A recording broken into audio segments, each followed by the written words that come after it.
تو تمام گھر والوں کو بلاتے اور جمع ان کو فرما کے پھر دعا فرماتے اور یوں فرماتے تھے کہ جب قرآن پاک مکمل ہوتا ہے تو اللہ رب العزت دعا کو قبول کرتا ہے.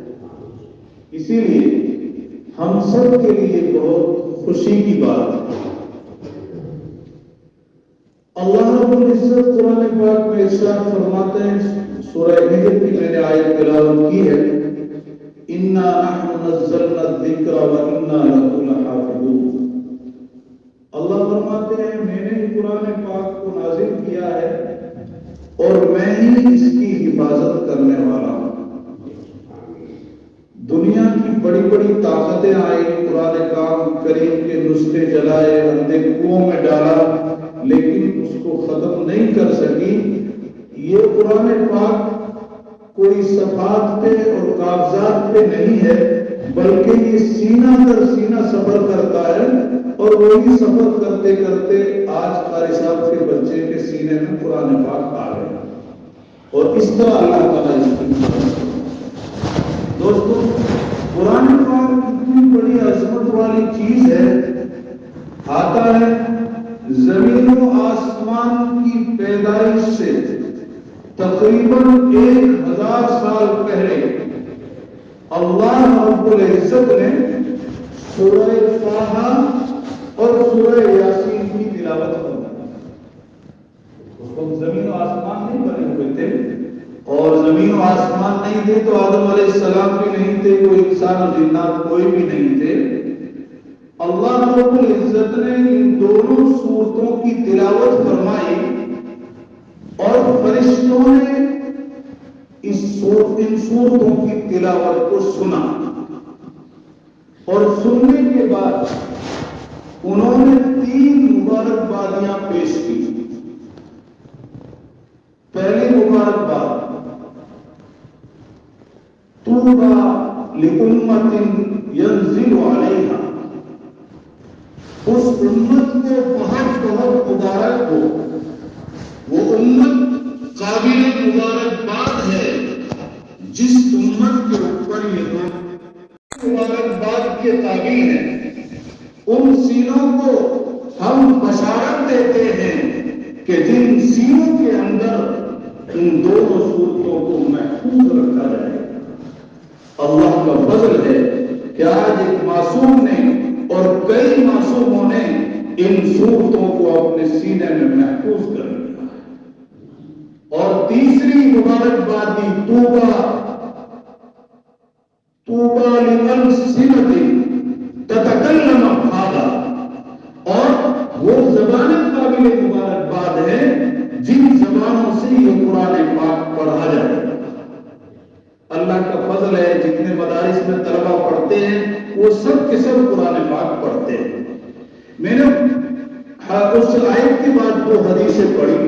پہلی حدیث میں رسول پاک صلی اللہ علیہ وسلم ارشاد فرماتے ہیں جس نے قرآن پاک پڑھا، اس کو یاد کیا، پھر حلال کو حلال جانا، حرام کو حرام جانا، یعنی اس کے اوپر عمل کرتا رہا، اللہ تعالیٰ کیا انعام دیں گے، اسے جنت میں داخل ہوگا. اور آتا ہے کہ اس کے گھرانے کے، اس کے رشتہ داروں میں ایسے 10 آدمی جن کے لیے دوزخ کا فیصلہ ہو چکا ہے اور وہ کسی حال میں جنت میں نہیں جا سکتے ہیں، حافظ قرآن ایسے 10 آدمیوں کی سفارش فرمائے گا اور اسے جنت میں داخل کرے گا. پھر میں نے دوسری حدیث پڑھی، خیرکم من تعلم القرآن وعلمہ.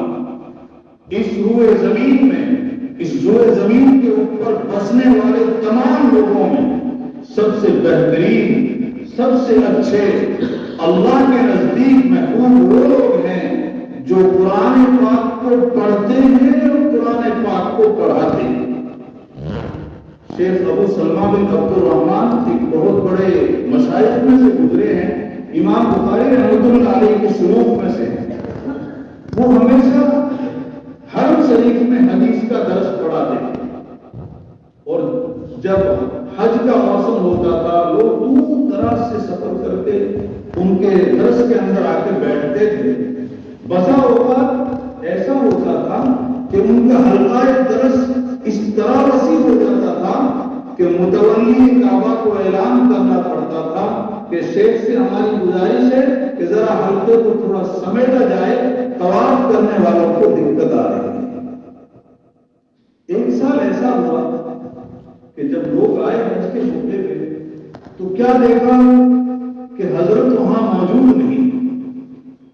جو علم کے پیاسے تھے انہوں نے معلومات کی تو معلوم ہوا کہ وہ تو باہر جنگل میں چلے گئے ہیں اور وہ کچھ چھوٹے چھوٹے بچوں کو وہاں کچھ پڑھا رہے ہیں. جب جن کو علم کی تلاش تھی وہ وہاں تک پہنچ گئے, جب جا کے پہنچے تو کیا دیکھا کہ چھوٹے چھوٹے بچے ہیں ان کو پڑھا رہے ہیں اور ایک گھاس پھوس کی جھونپڑی ہے جس میں اپنا قیام کر لیا. کہاں کعبۃ اللہ کا وہ منظر, کہاں وہاں کا درس و تدریس, وہ چھوڑ کے وہاں چلے گئے. جانے والوں نے کہا حضرت آپ تو باکمال استاد اور حرم شریف کے اندر حدیث پڑھانے والے, پھر آپ یہاں کیسے آ گئے؟ تو آپ نے اس جھونپڑی کی طرف اشارہ کر کے یوں فرمایا ما اقعدنی فی مقعدی ھذا الا ھذا الحدیث, میں یہاں پر جو آ کے بیٹھا ہوں مجھے تو یہ جو جھونپڑی کے اوپر جو حدیث لگی ہوئی ہے اس حدیث نے مجھے یہاں لا کے بٹھایا ہے. جب جا کے دیکھا گیا تو وہ حدیث تھی خیرکم من تعلم القرآن وعلمہ. اسی لیے حضرات علماء کرام اور میرے عزیز طلبہ, اللہ رب العزت نے ہم کو بہترین کام عطا فرمایا ہے, ہمیں اس کی قدر کرنی چاہیے. رسول پاک صلی اللہ علیہ وسلم نے فرمایا جس کو قرآن کریم مل گیا اور اس کے بعد اگر کسی گاڑی والے کو, اگر کسی زیادہ ٹوبیل کروائے ہوئے کو, کوئی زمین و جائیداد والے کو, کسی فیکٹری والے کو, کسی بڑے محل والے کو اگر وہ بڑا سمجھتا ہے تو اس نے قرآن کریم کی توہین کی ہے. کیوں کہ رب ذوالجلال اور مالک ارض و سما کے خزانے میں جو سب سے بڑی دولت تھی اللہ نے اس کو دے دی. اب یہ بڑی دولت ملنے کے بعد وہ اس ہلکی چیز کو بڑا سمجھتا ہے تو اس نے اس بڑی نعمت کی توہین کی. اسی لیے ہمیں اس کی قدر کرنی چاہیے. آخر میں اور حضرت قاری صاحب کو, یہاں کے اساتذہ کرام کو اور پوری انتظامیہ کو اور ہمارے محترم قاری صاحب کو سب کو مبارکباد دیتا ہوں کہ واقعی اخلاص کے ساتھ یہ لوگ محنت کر رہے ہیں. بچے کو قرآن پاک سنا, الحمدللہ طبیعت بہت خوش ہو گئی. اللہ تعالیٰ اسے بہترین عالم کا عمل کرائے اور اس ادارے کو اللہ تعالیٰ تمام تر ترقیات سے نوازے اور قیامت تک قال اللہ قال رسول کہنے والے مخلصین کی جماعت اس ادارے کو نصیب فرمائے. وآخر دعوانا الحمدللہ رب العالمین. Thanks for watching. Don't forget to like, comment, share and subscribe to Al Wahab channel.